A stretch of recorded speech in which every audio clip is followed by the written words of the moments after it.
Hello friends, हम यहाँ देखेंगे जो डिफरेंशिएशन वर्सेस मॉर्फोजेनेसिस हमने पढ़े थे। डिफरेंशिएशन हमने देखा था वहाँ। डिफरेंशिएशन के बाद मॉर्फोजेनेसिस हमने पढ़े थे। तो मॉर्फोजेनेसिस हमने पिछले वीडियो में जनरली थोड़ी सी पढ़ी थी। अभी इस वीडियो में हम मॉर्फोजेनेसिस के बारे में देखेंगे कि जो मॉर्फोजेनेसिस है उसमें जो कैलस समूह से संपूर्ण प्लांट बनने के लिए या फिर संपूर्ण प्लांट के रिजनरेशन के लिए साइटो डिफरेंशिएशन ये पर्याप्त नहीं होता। तो इसके लिए क्या करते हैं, अंग संरचना या अंग विकास के लिए, जैसे अंग विकास क्या क्या हो गया, तना, जड़, पत्ती, ये पुष्प, इनका निर्माण, इनको अग्रवर्ती करने वाला विभेदन होना चाहिए, यानी कि जो इनको लीडिंग करने वाला है डिफरेंशिएशन ये होना चाहिए। तो इसके लिए क्या कहते हैं, प्ररोह कलिका विभेदन या फिर एम्ब्रोजेनेसिस द्वारा ये प्राप्त होते हैं। तो सबसे पहले हमें जो प्राप्त होता है वो क्या होता है, प्ररोह कलिका, यानी कि शुड बट डिफरेंशिएशन, इनका निर्माण होता है जिसे हम एक ध्रुवीय संरचना कहते हैं। फिर दूसरे में जो सोमेटिक एम्ब्रियो है ये हमें प्राप्त होता है जिसे हम कायिक भ्रूण या द्वितीय या द्विध्रुवीय संरचना कहते हैं, इनका निर्माण होता है। फिर ये दोनों जो प्रोसेस है इनमें संपूर्ण प्लांट का रीजनरेशन करते हैं। ये दोनों ही प्रोसेस में संपूर्ण प्लांट का रीजनरेशन होता है।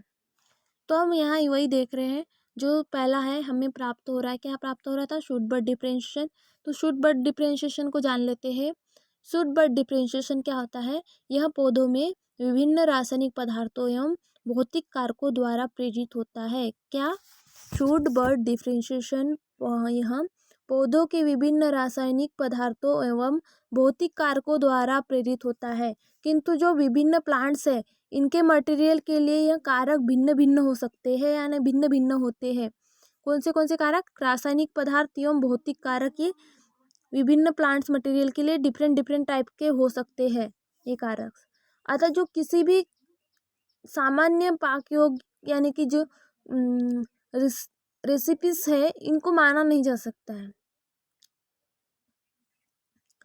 स्कूक और मिलर ने क्या बताया 1957 में, इनके अनुसार जो साइटोकाइनिन है, साइटोकाइनिन का ऑक्सिन्स के लिए अपेक्षित अनुपात तंबाकू के पित्त ऊतक में अंग विकास की प्रकृति को ज्ञात करने के लिए महत्वपूर्ण होता है।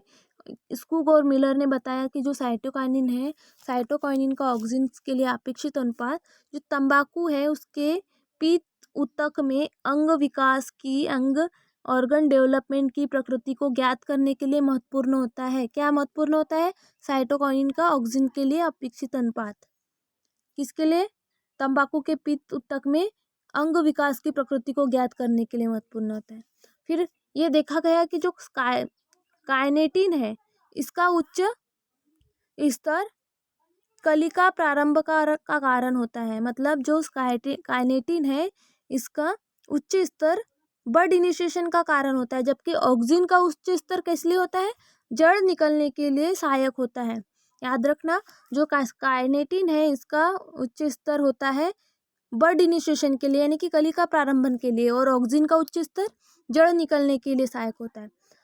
और अन्य अध्ययनों के आधार पर यह कहा जा सकता है कि जो प्ररोह है और जड़ है जैसे अंगों का निर्माण केवल ऑक्सिन की सांद्रता द्वारा होता है, अर्थात साइटोकाइनिन तथा ऑक्सिन्स के अनुपात द्वारा नहीं होता है। किसके द्वारा होता है, ऑक्सिन्स। ये अन्य अध्ययनों के आधार पर ये कहा जा सकता है कि जो प्ररोह तथा जड़ जैसे अंगों का निर्माण केवल ऑक्सिन की सांद्रता द्वारा होता है, न कि, यानी कि अर्थात जो साइटोकाइनिन तथा ऑक्सिन है इन दोनों के अनुपात द्वारा नहीं होता है, केवल काय के द्वारा होता है, ऑक्सिन की सांद्रता के द्वारा होता है। अधिकांश जो खाद्यान्न है इनमें अंग विकास कैलस के द्वारा होता है। इसे 2 से 4 डे वाले मीडियम से IAA या NNA द्वारा स्थापित करके स्थानांतरित किया जाता है। ये तो हो गया हमारा शुड बट डिफरेंशिएशन, जिसमें हमने प्लांट्स के विभिन्न रासायनिक पदार्थ एवं जो भौतिक कारक है इनके द्वारा ये प्रेरित होता है शुड बट डिफरेंशिएशन। तो जो प्लांट्स हैं विभिन्न प्रकार के, तो विभिन्न प्रकार के जो प्लांट है तो उनके लिए एक ही समान कारक होंगे क्या? नहीं होंगे। ये कारक भी कैसे होंगे? भिन्न हो सकते हैं या भिन्न होते हैं। तो जो साइंटिस्ट है स्कूग और मिलर ने, उन्होंने क्या बताया, साइटोकाइनिन का जो ऑक्सीजन के लिए अनुपात है वो तंबाकू के पित्त ऊतक में अंग विकास की प्रकृति को ज्ञात करने के लिए महत्वपूर्ण होता है। और देखा गया कि जो काइनेटिन है इसका उच्च लेवल केवल कलिका प्रारंभ यानी कि बर्ड इनिशिएशन के कारण होता है, और जबकि ऑक्सीजन का उच्च स्तर किस लिए होता है? जड़ निकलने के लिए होता है, यानी कि रूट फॉर्मेशन के लिए होता है। तो इन अध्ययनों के आधार पर हम कह सकते हैं कि जो शूट और रूट है इन जैसे अंगों का निर्माण केवल ऑक्सीजन की सांद्रता के द्वारा होता है, न कि साइटोकाइनिन और ऑक्सीजन के अनुपात द्वारा हो। और मेनली जो सेरल्स है, खाद्यांश है, इनमें जो अंग का विकास होता है ये किसके द्वारा होता है? केलस के द्वारा होता है, जिसमें क्या करते हैं, इसे 2 से 4 दिन डे वाले मीडियम में या इंडोलेसिटिक एसिड या फिर न्यूट्रिएंट अगार मीडिया के द्वारा विस्थापित करके इनका स्थानांतरित या ट्रांसफर करके किया जाता है। ये हो गया हमारा शूट बर्ड डिफरेंशिएशन। अब देखेंगे हम सोमेटिक एम्ब्रियोजेनेसिस। सोमेटिक एम्ब्रियोजेनेसिस क्या है?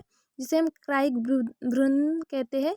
तो ये इसमें इसका जो कल्चर है वो सर्वप्रथम गाजर में किया गया है, जो सिंगल सेल से बायपोलर ध्रुव में ये परिवर्तित होती है।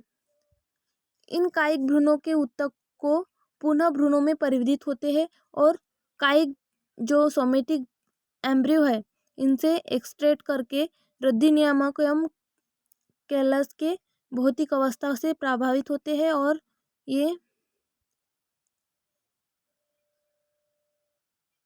एम्ब्रियोजेनेसिस के लिए 2 से 4 डे बहुत कम जो कंडक्टिव होता है।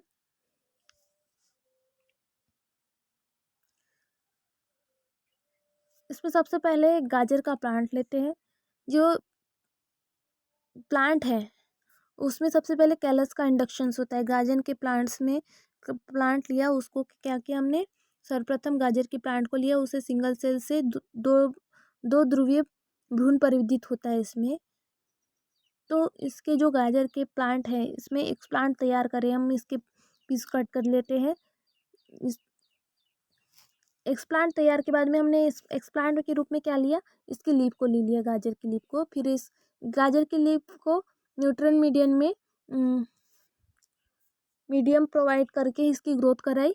ग्रोथ कराने के बाद में इसमें क्या होता है, एक्सप्लांट में कैलस का इंडक्शन होने लगता है। कैलस का इंडक्शन होने के बाद में कैलस के जो है वो ग्लोबुलर एम्ब्रियो का फॉर्मेशन होने लगता है।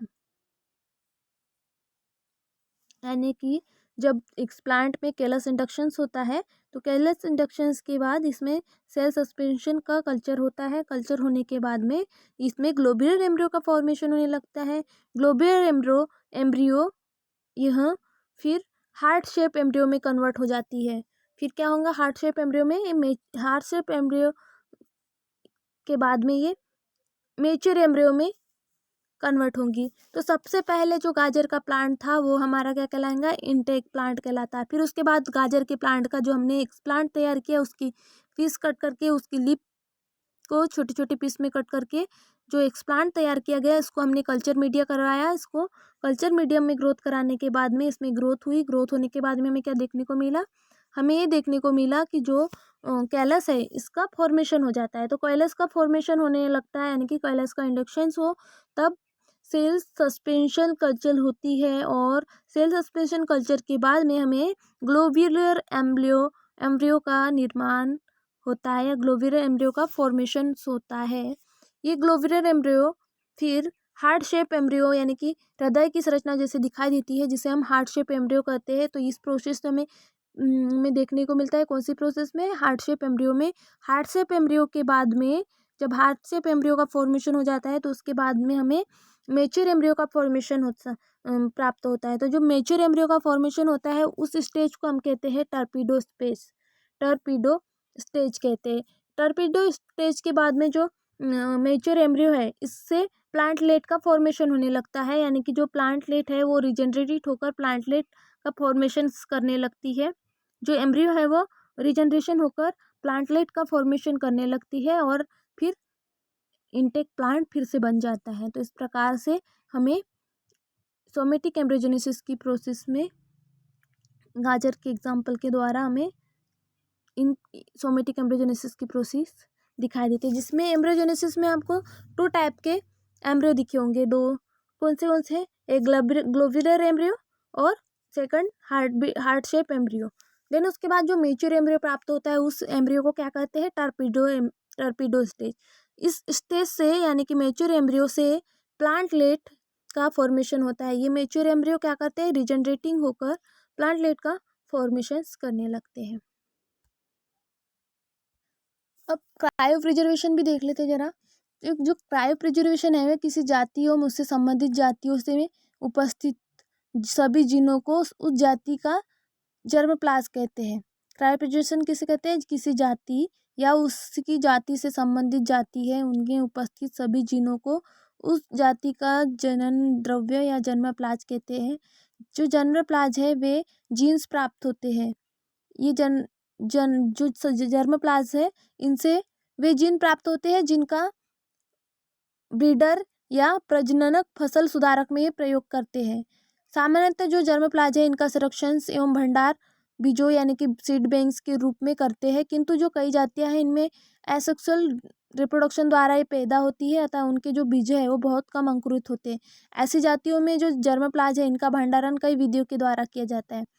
उनमें से ही एक विधि है क्रायो प्रिजर्वेशन में इस विधि में जो कोशिका है उनमें shoot tips embryo somatic embryo etc का संरक्षण या भंडारण -196 डिग्री सेंटीग्रेड पर द्रव्य नाइट्रोजन में करते हैं। द्रव्य नाइट्रोजन में जो कोशिकाओं को अनंत काल तक की जीवित अवस्था में रखा जा सकता है, किंतु समय के साथ उनकी उत्तरजीविता यानी कि सर्वाइवल में कमी आ जाती है। अतः जो आनुवंशिक अस्थिरता से बचने के लिए प्ररोह या शूट टिप्स या सोमेटिक एम्ब्रियो का संरक्षण करना ज़्यादा उचित रहता है। इस प्रकार से यहाँ morphogenesis, shoot bird differentiation, somatic embryogenesis, cryo preservation यहाँ कंप्लीट होता है। क्रायो प्रिजर्वेशन में क्या होता है? जो किसी जाति है या उस जाति से संबंधित जाति में उपस्थित सभी जीनों को उस जाति को जर्मप्लाज्म कहते हैं। तो जर्मप्लाज्म जो है वो जीन्स ऐसे जीन्स प्राप्त होते हैं जिनसे ब्रीडर या फसल सुधारक करने में उपयोग किया जाता है।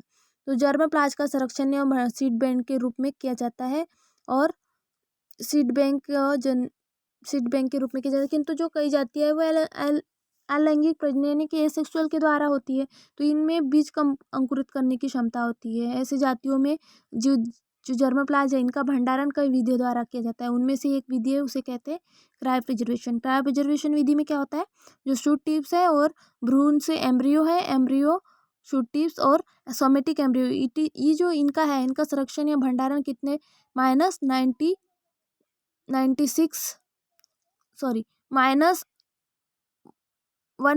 डिग्री सेल्सियस पर द्रव्य नाइट्रोजन में करते हैं। ये जो द्रव्य नाइट्रोजन है इनमें कोशिकाओं को अनंत काल तक जीवित अवस्था में रखा जा सकता है, किंतु इनकी जो समय अवधि है समय के साथ उनकी उत्तरजीविता यानी कि सर्वाइवलता में कमी आ जाती है। अतः इनके आनुवंशिक अस्थिरता से बचाने के लिए शूट टिप्स और सोमेटिक एम्ब्रियो का संरक्षण करना ज़्यादा उचित होता है। तो ये क्रायो प्रिजर्वेशन की मेथड होती है। Thank you.